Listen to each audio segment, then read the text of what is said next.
Assalamualaikum sedulur. Prige kabare? Semoga pada sehat kabeh ya. Amin.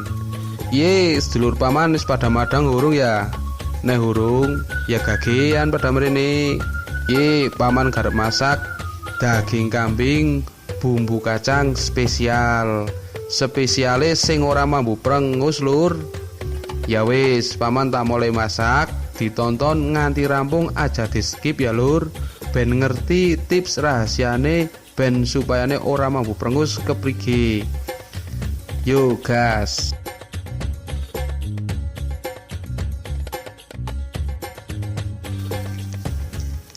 Ye, paman garep gawe daging kambing bumbu sate Lur.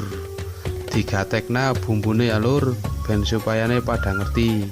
Ki resepe bumbu sate ala paman Lur.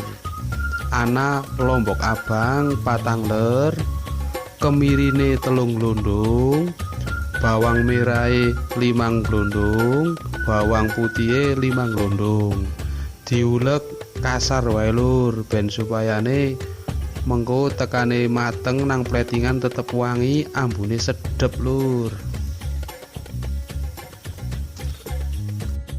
Ki Lur, tipe ben daginge ora mambu prengus, ben ambune ilang total 100%. Nganggone timun ya Lur, dieling-eling nganggone timun. Nek wis rampung areng rajang Lur, guli diremet-remet nggo nguleni daginge ben ambu prenguse kuwi mau ilang kabeh Lur. Diremet-remet diuleni ndang nganti merata Lur. Lanjut cemplungke nang wajan Lur, sak timun-timune kabeh. Digodhog kira-kira 30 tekan sejam Lur nganti iwake amoh. Nek wis amoh guli dintas, terus dikumbah Lur, dikumbah nganti resik. Lanjut siapna lengah sak cukupe Lur. Bumbune dicemplungna, dioseng ndang nganti mateng nganti wangi Lur. Nek bumbune wis mateng, wis wangi, guli ditambahi banyu sak cukupe Lur. Terus kacang sing wis diulek mau dicemplungna.